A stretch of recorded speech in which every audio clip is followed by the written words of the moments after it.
Hello and welcome to our July episode of Root and Branch. We will take a bit of a break over the summer, so there won't be one in August. We'll be back in September, which I think will probably rhyme with actually what we feel is going to happen in the general debt market. Nina, hello, how are you? I'm very well. How are you, Chris? I'm okay. I think both of us suffering from the British lack of air conditioning, but at least we've got some sun. We shouldn't complain.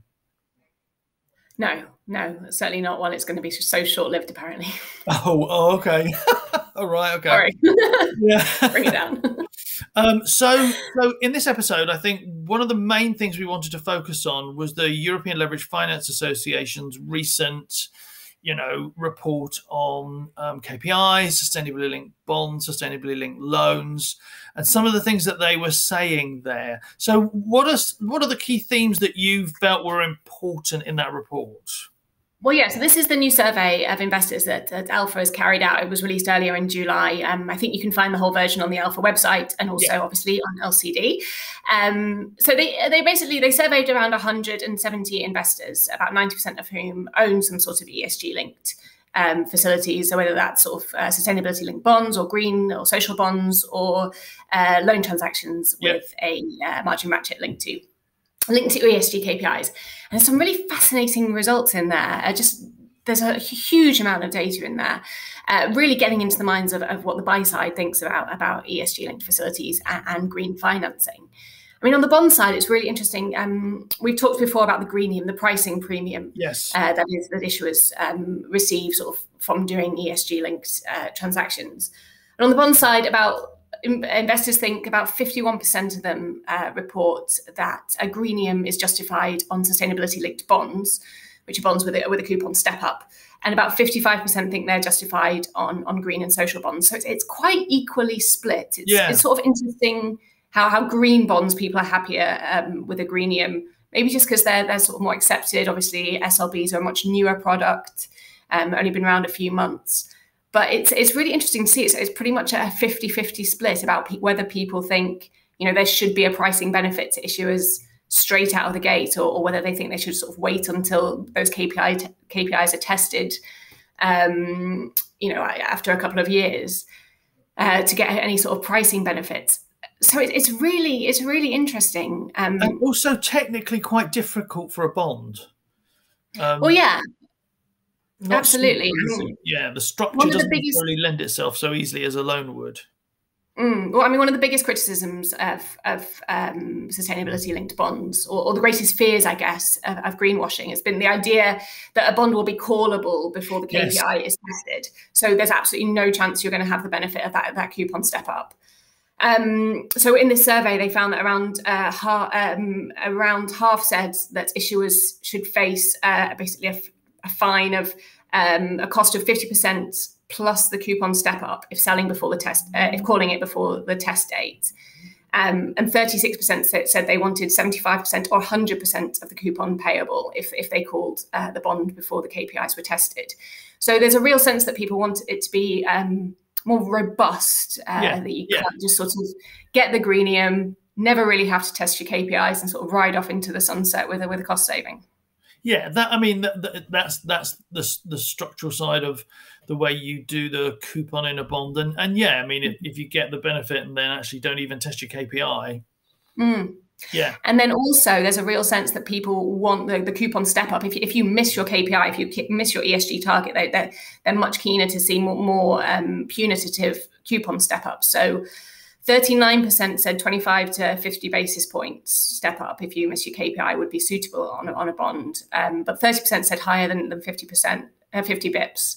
So that's a decent step up. Yeah, loud and clear, 25 basis points is not enough in the eyes of the people who did that survey.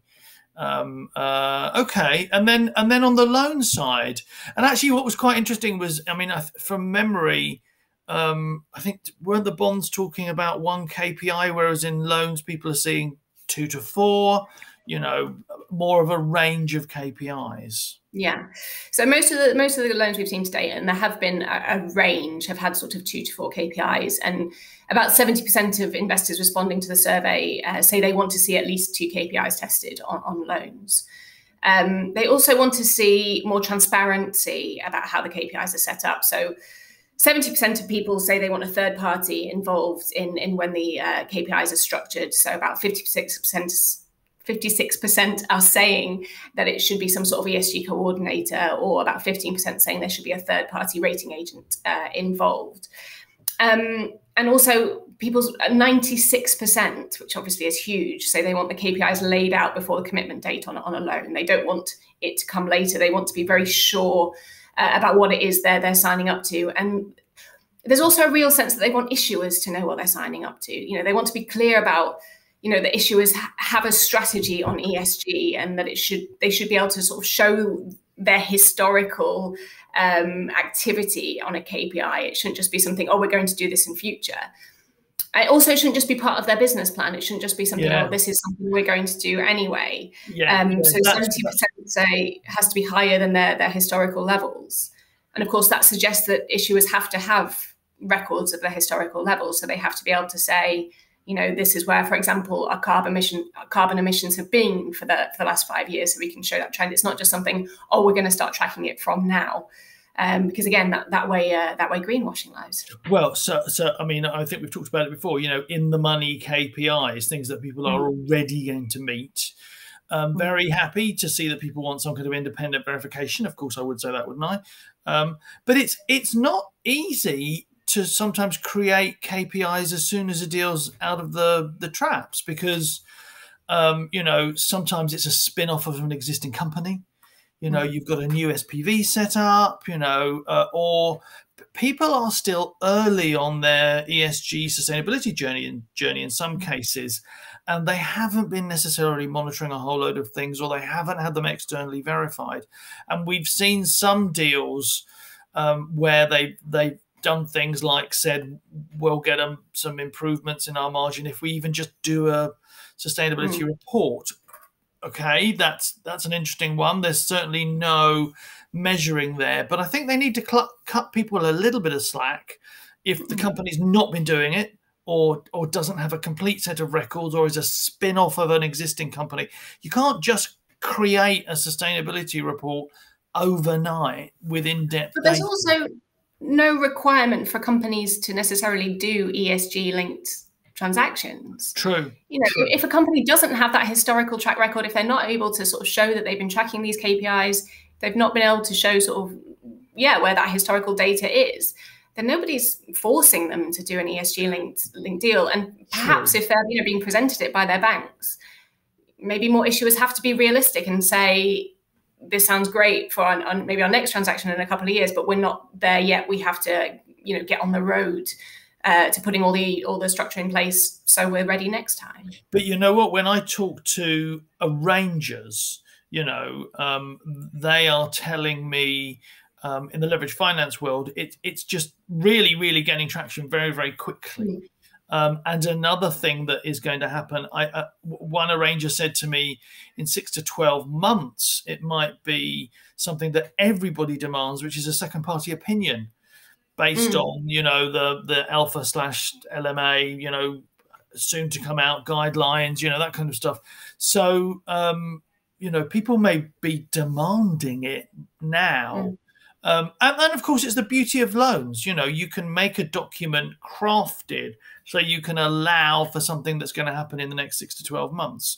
So I personally am, you know, you're getting somebody on the ESG journey rather than going, don't mind, it's only a 5 basis point ticker that you're going to get down if things go well.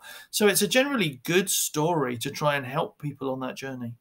No, absolutely. And I do think you mentioned the new guidelines coming out, hopefully very soon from ELFA and the LMA, the Loan Market Association. So that's going to give us some best practice guidelines. And not only will that help everybody in terms of sort of laying out, you know, this is what ideally we want to see, but it will also give a way for investors to push back. So if they see something that is falling outside best practice, they're going to be able to push back against that, saying, you know, they'll have something solid there to say, this is not in line with what we expect. Because obviously at the moment, it's quite difficult to push back against ESG because there's a sense that, oh, well, at least they're doing something, you know, at least they're trying. And of course, you don't want to be seen necessarily to be pushing back against ESG. seeing it seen as such a positive thing. Which is, it's really interesting. And I mean, you know, I don't want to just talk about what S&P is doing, but, you know, we're about to bring out our second party opinions on SLLs and SLBs. And one of the things that will probably contain is a materiality section on the KPIs themselves. So, you know, not just a tick list, not just a, do you meet these criteria? Yes, more than that, because if it's, you know, just a tick list, whoa, you know, you got KPIs, tick, but what do they mean? So we're going to have some materiality concepts based in there and talk about how we feel about that. So that's really important, I think. Otherwise, yeah, you're right. Yeah, cool. Robust and ambitious seem to be the words of the week. Yes, for ESG. no, absolutely right. Well, I guess we are both pretty green because we don't have air conditioning, so we're not using up lots of electricity. Thank you very much. As ever, fascinating and insightful. I hope we can both remain relatively cool in our little heat wave. Thank you to everybody who tunes in. Please feel free to ask either of us any questions, and we will see you back in September. Thank you very much. Thank you.